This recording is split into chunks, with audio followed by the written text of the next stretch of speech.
Bienvenidos y bienvenidas a El Mundo en Crisis, un viaje al centro de la geopolítica. El mundo no para de dar vuelta, el mundo con su vuelta. Este podcast aparece cada 15 días y está producido por la revista Crisis, con la conducción del analista internacional Marco Teruggi.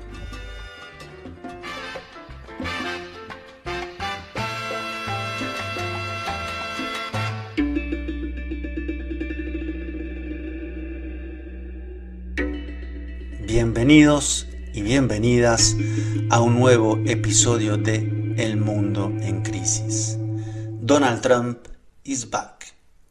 Como lo habían anunciado las casas de apuesta online, pero no las encuestas. Como se rumoreaban las conversaciones en algunos barrios de Nueva York o en las calles de la desindustrializada Filadelfia. Estaba en el aire desde antes de las elecciones, cuando Joe Biden desistió del intento de reelección y asumió en su lugar la hasta entonces eclipsada vicepresidenta Kamala Harris en el mes de agosto.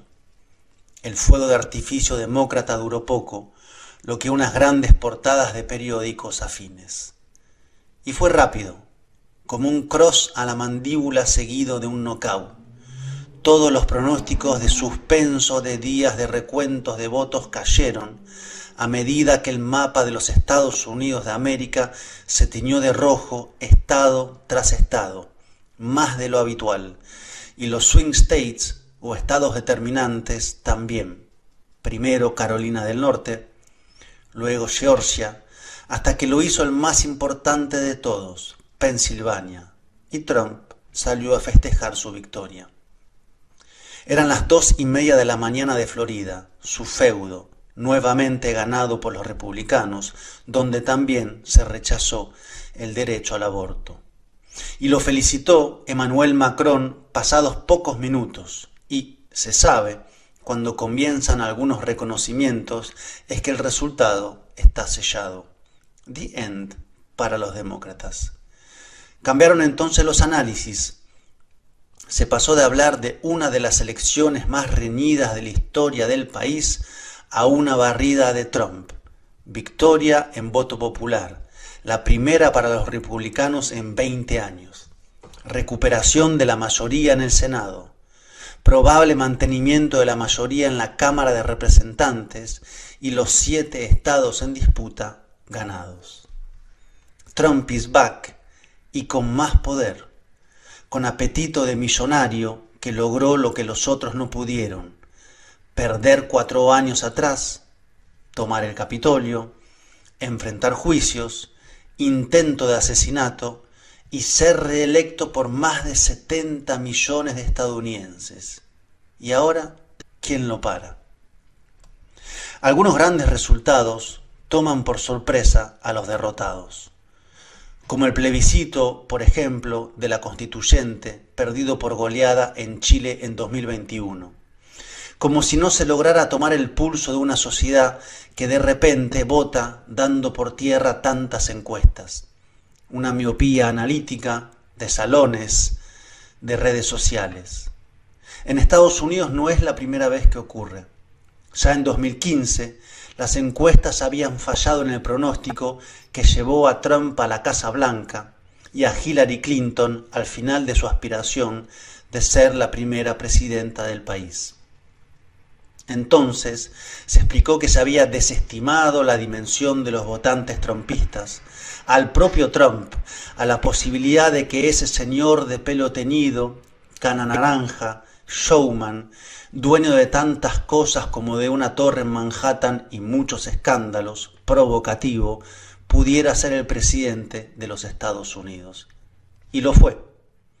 Pero algo quedó instalado en algunas zonas del análisis. La idea de Trump como una anomalía pasajera y la de un electorado engañado. La continuidad subyacente de una subestimación en su liderazgo y en la base social que lo sigue desde hace una década, algo que indica que el próximo presidente de Estados Unidos, el número 47 desde George Washington, es, en realidad, el liderazgo más estable de la política estadounidense. La inestabilidad está del otro lado, del campo demócrata, que ya probó a 3 candidatos contra Trump y perdió 2 veces. La pregunta lógica es en consecuencia, ¿qué explica su inamovilidad que había anticipado en 2015 al decir Trump que podría disparar en la Quinta Avenida en Nueva York y no perdería un solo votante? Le pregunté a Juan Elman, periodista especializado en temas internacionales, que recorrió varios estados del país en estos meses, en particular bastiones trumpistas, para entender la permanencia, el fenómeno y la profundidad del liderazgo de Trump. Esto contestó. Yo creo que esta elección muestra una vez más, como ya lo había hecho en 2020, que Trump es el fenómeno político de este tiempo, en Occidente y en Estados Unidos, y que para mucha gente, no todos los que lo votan, pero sí para su núcleo de seguidores más fiel, digamos, el núcleo que le dio la victoria en las primarias, Trump es algo más que un político, ¿no? Y así te dicen Trump es otra cosa. Hay gente que te dice incluso que Trump le devolvió las esperanzas en el país. Esta idea es bastante fuerte. Algunos que Trump directamente les cambió la vida, o sea, porque les dio un proyecto, un motivo, o porque les dio un nuevo espacio para socializar, o sea, amigos. Pero creo que tiene que ver con eso y que Trump los representa, ¿no? O sea, que habla su lenguaje, que los entiende, y que para una población que se siente olvidada y marginada por la política, por todo el sistema de poder de Estados Unidos, bajo la idea de que tu propio país te ha dado la espalda, ese vínculo que genera Trump no tiene paralelismo, digamos, ¿no? Ahora, creo que para explicar la victoria y la permanencia de Trump, también hay que tener en cuenta que para mucha gente, incluso gente que ahora lo vota por primera vez, Trump es un hombre de sentido común, ¿no? O sea, alguien que hizo una presidencia donde se vivía mejor que ahora. Me parece que eso es clave. Creo entonces que Trump logra combinar, me parece, estas dos dimensiones, ¿no? El vínculo emocional, dándole representación a un sector olvidado y si querés el más coyuntural, ¿no? Incluso con gente menos interesada en la política, donde Trump representa un regreso a lo conocido, a una suerte de orden, y también, y esto es importante, el rechazo frontal a aquello que no funcionó y que no funciona.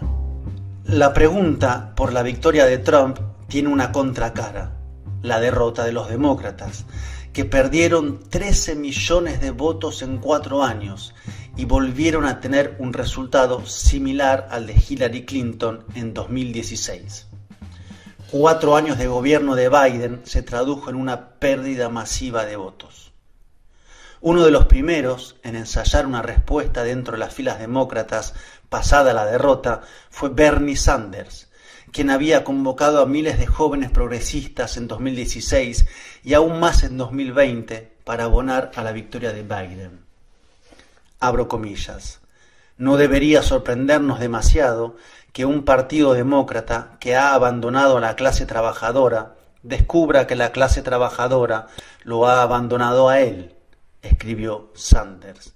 Y agregó algo más, comillas, primero fue la clase trabajadora blanca, ahora los trabajadores negros y latinos también. Si la primera pérdida, es decir, los trabajadores blancos golpeados por la globalización y la pérdida de empleo, era ya parte de la cartografía consolidada de los votantes de Trump, lo segundo fue una novedad este año. El republicano logró mejorar su performance, por ejemplo, entre los votantes latinos, con 45% del electorado a su favor, 10 puntos más que 4 años atrás, alcanzando incluso la mayoría entre los hombres. Los demócratas perdieron votos entre latinos, trabajadores, clases medias bajas y entre jóvenes progresistas y la comunidad árabe estadounidense. Si los primeros se alejaron por el estrago económico producido por el neoliberalismo y más recientemente por el descontento ante la inflación, los segundos, es decir, los jóvenes y la comunidad árabe, lo hizo por el apoyo armamentístico del gobierno de Biden y de Harris a Israel en su destrucción de Gaza y ahora Beirut. Harris perdió en Dearborn, la ciudad con mayor comunidad árabe en el país, en el swing state de Michigan. ¿Por qué la candidata no cambió el discurso sobre Medio Oriente durante la campaña, sabiendo el probable impacto en la fuga de votos? El peso del compromiso con Tel Aviv parece haberla llevado a sacrificar una parte del electorado y le dejó el campo abierto narrativo a Trump para presentarse como el futuro hacedor de la paz. Justo él, recordado por su estrecha alianza con Benjamín Netanyahu, primer ministro de Israel, durante su gobierno. La derrota demócrata parece encerrar algo más, que no es exclusivo de Estados Unidos, sino de una corriente política con una ingeniería discursiva que busca combinar progresía en derechos individuales, protagonismo en determinadas minorías, con permanencia de estructuras económicas desiguales y, en este caso, el financiamiento a dos grandes guerras en simultáneo. Una corriente que cuando llega al gobierno desilusiona. Le pregunté a Mario Santucho, de la revista Crisis, qué elementos son generalizables de esta derrota. Y esto contestó. Bueno, creo que el regreso de Trump al poder es la confirmación de que estamos ante una segunda oleada de la ultraderecha y confirma que la iniciativa histórica hoy está de ese lado del mapa ideológico, es decir, que vivimos un momento reaccionario, quizás de una dimensión sin precedentes en la historia. Respecto a la Argentina, yo veo que hay varias similitudes de lo que pasó allá en Estados Unidos esta semana o en la elección con lo sucedido acá en los últimos años. Por un lado, Trump tuvo un primer gobierno que no fue exitoso, perdió las elecciones y ahora vuelve recargado. Es el mismo ciclo que se verifica acá, aunque con actores distintos. Es decir, Macri tuvo un gobierno, le fue mal, luego vino Milei, que es una derecha más radicalizada que la anterior. Lo que tienen en común ambos casos es que la enseñanza que estos actores sacan luego de fracasar es que le faltó coraje, que se quedaron cortos, porque hay que ir más a fondo, no titubear. La secuencia de Trump de no reconocer el resultado electoral, llamar a un asalto al Capitolio y en plena campaña última de este año decir que necesitaba ser dictador por unos días, muestra bien esa vocación que tiene de profundizar la apuesta, demuestra convicción e incluso coherencia con lo que piensa. Lo mismo exhibe Milei acá. Pero lo más importante en ambos casos, en Estados Unidos, cuando comparamos Estados Unidos con Argentina, es el contraste que tienen estos políticos, estas expresiones de la ultraderecha, con los sectores progresistas o de izquierda que hacen todo lo contrario. Cuando fracasan, la enseñanza que sacan es que fueron demasiado lejos. El gobierno de Biden, de hecho, se pareció bastante, en cierto modo, salvando las enormes distancias, al de los Fernández, al de Alberto y Cristina Fernández. Por lo timorato, por lo hipócrita, por la falta de horizonte histórico y, más aún, Kamala Harris, en cierto modo, se parecía a Massa. Personajes sin volumen, ambos, cuyo único atractivo era protagonizar bien una farsa y representar intereses de ciertos poderes inconfesables. Puede ser que la ultraderecha no tenga un proyecto viable y que más temprano que tarde la choque, que le vuelva a ir mal, pero aún así, y saliendo un poco del campo de la predicción o del pronóstico, la llegada de Trump a la presidencia sí parece una señal bastante clara de la bancarrota del progresismo, de su derrota definitiva. Se vienen años duros. Lo que viene es candela, hacia adentro y hacia afuera. Para Estados Unidos, porque el presidente es un incendiario de una grieta por donde circula la fantasmagoría de la guerra civil y tendrá más poder y más experiencia que durante su primer mandato, que terminó con imágenes jokerianas durante 2020. ¿Cuál es su hoja de ruta? ¿Cuál es su plan? ¿A quiénes pondrá frente al gobierno? debe estar contestando a varias de esas preguntas en este instante, ante la magnitud de los resultados, las deudas políticas contraídas durante la campaña, como con Elon Musk, dueño de X, que ya se prueba su saco de ministro, y quienes aportaron los más de $1.000 millones para su campaña. Tanto dinero otorga poder a quienes lo dieron.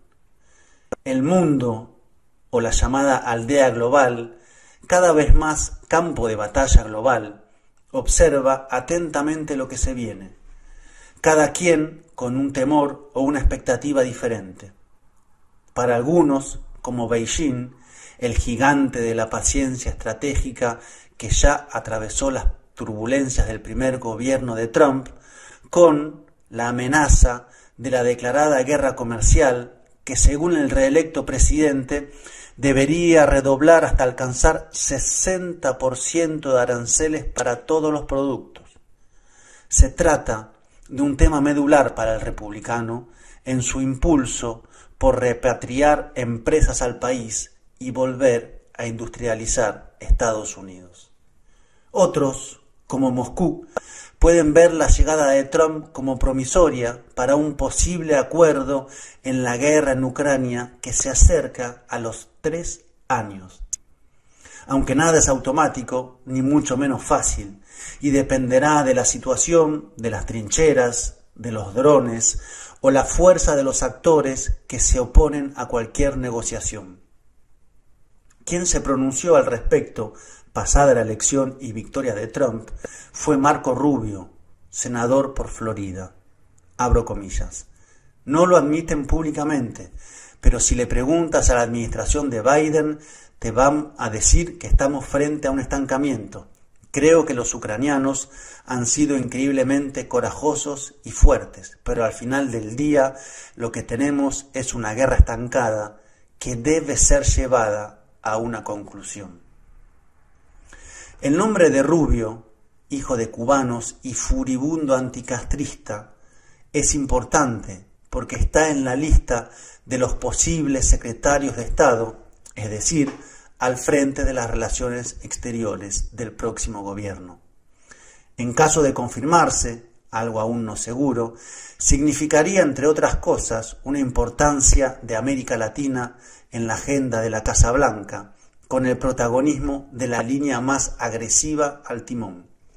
Rubio estuvo en Argentina en febrero para reunirse con Javier Milei, el presidente argentino tan entusiasta con la victoria de Trump como también lo está el expresidente de Brasil e inhabilitado hasta 2030, Jair Bolsonaro, que se refirió a la victoria del republicano como el resurgimiento de un verdadero guerrero.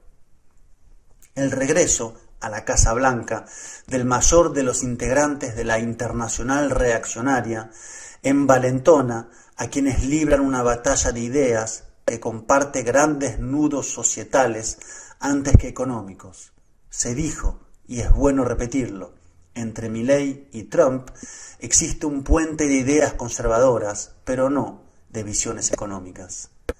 Pero América Latina es grande, existen continuidades de líneas rectoras desde que se escribió la doctrina Monroe hace 200 años y políticas militarizadas, como la que encabeza el Comando Sur, que este jueves realizó el cambio de mando, salió Laura Richardson para ser reemplazada por el vicealmirante Alvin Halsey. Un mapa múltiple que se prepara ante la llegada de Trump y cada gobierno hace sus cálculos en un continente más desunido que nunca.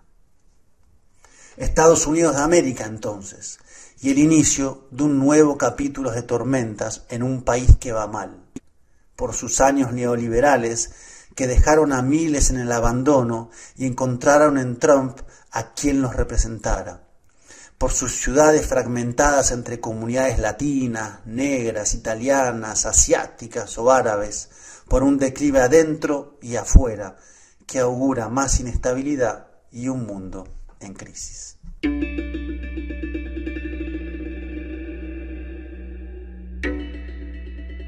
Esto fue Mundo en Crisis, uno de los podcasts de la revista Crisis. También puedes escuchar Crisis en el Aire, Si este podcast te gustó, nos ayuda a que lo recomiendes. Nos encontramos dentro de 15 días.